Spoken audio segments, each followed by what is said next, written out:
Hello everyone and welcome to another car profile. As you can see, it's the Ferrari 458 GT3 car. Yes, 458. The 488 isn't in GT Sports. And again, this is similar to the Porsche in the fact that it's an NA car. So it's not turbocharged like its future brother that it gets, so the 488.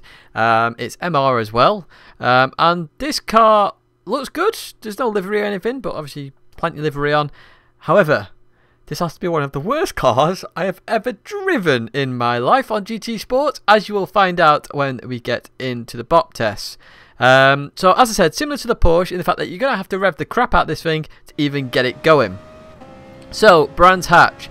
As you can see, I've done 12 laps so far. I'm going for the 13th lap because I believe there's still time in this lap. Now, one of the problems I have with this car is it likes to spin a lot. So you may have noticed it coming into paddock, and you'll notice it throughout this. We get weight transfer issues, we have braking issues, curb issues, as you see there. We just lose a little bit in Graham Hill Bend.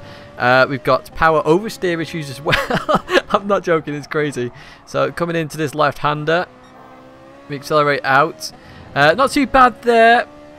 Similar to the Porsche, it's very dependent on gear.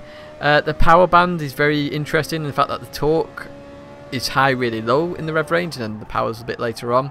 Coming through here, got to be careful of weight transfer. You can see it start trying to like oversteer straight away. Curbs again, issues. So I had a lot of issues through here, a huge amount of issues. I'm really having to balance the brake and the throttle here just to get this right. Again here, few issues. You can just see a bit of a twitch there, and you see I've spanned there prior as well. The cones have been wiped out through here. You can see I'm not using all the track. I'm actually nervous to drive this car. And you can see that by the lap times. I mean, look, lap 4, 128, lap 5, 132, lap 6, 127. It should be in 23, 22s constantly. 9 and 10, 28s. It really was a hard car to drive. As you see, we do get the improvement. We'll jump now to the Optimum, which is the 122.3 there. And you can see the wide variety of splits. It's all over the place. That's why we do Optimum, because otherwise we could have been there all day trying to get the fastest lap. Continue to drag and trail. So here we're going to test curbs. Obviously Brands Hatch was undulations, curbs, and a bit of stability in there and handling. Here is curbs. Now this car does not like hitting curbs square on at all. As you see there, just lose it on the Ghost. It's not too bad when you're on the curbs, a bit like the Porsche. If you just like slide onto them, it's not too bad. Hit any of them square on and you got absolutely flying. I actually span here, as you can see by the lines going there. Accelerating out here, not too bad. It's very gear dependent, as I've already said. So if you're lowering the gear, it will have issues. Coming into here, 4th gear, the car did like to oversteer a little bit through here. And then there's a bit of understeer, believe it or not, if you don't nail this right. You just see I get a little bit there. Continue on all the same as we head down to this right-hander. Now this is a test of stability down here. Mainly the power, putting the power into the car. Obviously, this car's very gear dependent, so we just wait a little bit, we accelerate on. As we jump to 3rd gear, that change is very significant. If you do that too early, you spin the car. Do it about right, and you make it like I did. Chicane, huge amount of problems. So you might remember the Alfa Romeo hitting that curb square on, sent the car flying. Ferrari has the same issue, but it also has understeer in this Ferrari. So you're handling a lot of weird stuff. And I struggled. As you can see, I'm on lap 15. 15. This is the most laps I've done on a combo because of the amount of accidents. I mean, look, we've got 44, 40, 42, 52, 40. Honestly, it was crazy.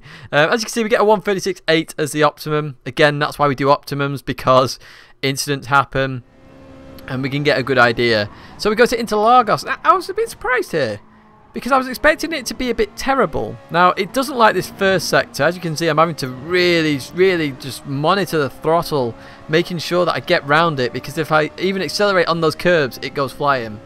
Actually, we're inside the Ghost at the moment. A bit of a weird bug there. The Ghost is ahead, but we're actually equal to our time. Very bizarre. Don't quite understand that, but hey, GT. Continuing on through here, and that corner, again, very like skeptic or very sketchy is a better word to use. Touch the AstroTurf, again you would go flying. Here again, tricky. The car always, you can just see it there, the car gets very twitchy on throttle. The Porsche did not do that. So this car is really struggling with oversteer and understeer in every area. So if you're going to drive this car, you've got to be on it, and you've got to be very aware of this car. So fair play to anybody using this. So you remember TRL Aug, I think, used it in one of the top 24 superstar races. Real fair play to that guy. I've never realised how hard this car is to drive. You just see we run slightly wide there. Didn't have an issue with that bump, surprisingly, on that left-hander. That was very unusual. Coming through here, did have an issue on accelerating there, which is why I straightened it out as much as I could, just to make sure it didn't spin. Obviously we've done a little less amount of laps than the previous one, because I was actually generally quite happy with the way the times were. I didn't see a huge amount more time in there. We get 30.904 and the optimums of 0.901, so not too bad. So Nürburgring GP, again an interesting one. So this first sector is all about handling, but I struggled quite a while in this first sector, and then suddenly it started clicking. I'm not sure what happened, but it just clicked suddenly. So I managed to get a good time. Now I do run slightly wide. Do I run wide here? Yes, I do. Again, it's just because the car gets really twitchy. I come into here. I did test first gear, but first gear I was hitting the limiter straight away, so it is a second gear corner. Porsche was obviously first gear. Through here again, I'm trying to straighten this as much as I can in this Ferrari because it's very sketchy. We get a 0.7, believe it or not. That's the best I do in this, I believe. Mainly it was more 0.8s and 0.9s, so I was just kind of lucky with that one. Accelerating out of here, you can see we're just losing a bit of time there. That corner wasn't too bad actually. The Ferrari quite liked that. The hairpin here, second gear, you had to be very careful on exit because we're low down in the rev range. Car always wanted to spin coming out that corner. I think I spanned twice there maybe. Schumacher-esque, understeer here. So look, I have to come off the throttle. That obviously causes a bit of an issue. Lift off oversteer with the weight moving about. I didn't have to do that in the Porsche or a few other cars. So as I say, it struggles with understeer and oversteer. Very unusual in a car. So this car does need some setup work. So PD, if you're watching, you need to sort out this car a little bit because I think it's too insane for the majority of players to use this effectively and have a good clean race. I really do. This chicane I couldn't get right at all. I actually did quite a few laps here just to try and get it right, and I just couldn't. You'll see I lose a tenth there. Every time I did it, the car reacted very differently. It wasn't the same or consistent each time. As I say, it's the curbs that's an issue. It's a bit like the Alpha. The front just flies up, but I'm suffering with understeer and oversteer at the same time, which I didn't suffer as much with the Alpha, so it's got an issue. 154.929 is the optimum. So let's jump to Suzuka now. This is another bounce circuit, similar to Nürburgring GP. We didn't have as many issues, so as I say, it's got issues with weight transfers coming to this first corner. Like the Audi R8, it struggled massively, as you just see there. Just catch it just in time. That's not the quickest way to do the corner. I may have done it slightly quicker, I can't remember. But even so, we continue on. You can see we're up on our time, so we can keep pushing. And you can see the car is struggling. Weight transfer. You can see it through the S's there. It's just wanted to oversteer constantly. It's actually insane how much this car wants to oversteer.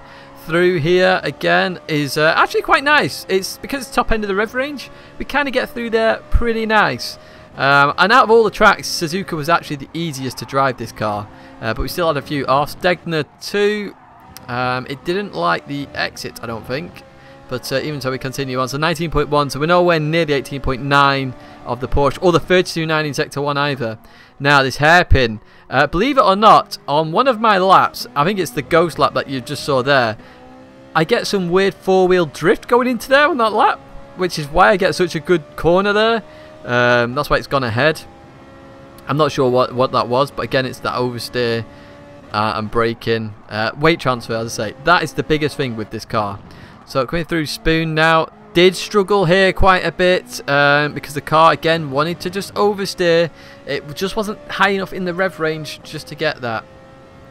Continuing now to 130R. Now this car is actually a power car, believe it or not. It's got tons and tons of power because you rev the crap out of it. We actually hit 156 there quite easily in this car, so it's definitely a power car, which is why it's probably better at Nürburgring and Suzuka and not necessarily at Brands Hatch, and why it was probably struggling at Brands Hatch. And why it probably was pretty good at Interlagos up the hill maybe with the power. Even so, we come round, we've just improved a little bit there at the chicane, which is why I did that lap. We get a 158.795, and look at this, funky stuff. Lap 5 and 6 and lap 7 and 10 we get the same sector times, so we're pretty much there. I think I've never seen that before, 2 greens. But here is the leaderboard, and as you can see, the Ferrari is coming in what position is that? 1, 2, 3, 4, 5th position so far, but it's very close to the Mitsubishi and the Alfa. Now just going across there, I suppose if you want to look straight at the risk indicator, I've given it a 10. It was that bad in my opinion. It's a 10. I never thought I'd give a 10. That is it. That is literally the worst car. So we've got lift off oversteer. Weight transfer is a huge issue. Brake balance seems to be set to the rear. So if I'm changing brake balance in this car as obviously we do it on 0 in these tests, I'll be putting it to the front, maybe -2 or even -3. You have sudden weight transfer issues, hitting curbs and some undulations cause it. We got power oversteer coming out of corners. The rear just wants to step out, especially in the lower rev range. And it's not an easy car to catch. It's far more difficult than some of the cars we've driven. As I say, on Dragon Trail, some of the curbs are fine to touch. Others, hit it square on, you will go flying. I've experienced that a couple of times, including some spins on some curbs you don't expect. So that near the end of Sector 1 of Dragon Trail, I span there. And you also need to rev the car, which I've already mentioned. So the Ferrari in 5th position with a risk indicator of 10. It should be ahead of the Porsche in my opinion in terms of time, but I think the Porsche and Lexus need nerfing, and it looks like this 823 area is actually where the cars should be, but we'll see on other cars. I hope you enjoyed that car profile all the same. Very interesting again, as always. The next one is going to be the Nissan, which is going to be nice. The Ferrari sounded good as well. If you didn't notice, it sounds bloody brilliant. But that's it for now. The video playlist is there if you want to catch another car profile. My logo's there if you want to subscribe. If you've got a suggestion, it goes under the Jaguar at this point, and somebody might have suggested the Subaru, but if you did, can you let me know, because I found another list of suggestions and I noticed Subaru on there, but it's not on this list, so apologies. But if you did, just let me know and I can add it to the list as number 18. But that's it. Thanks very much for watching. I'll see you next time.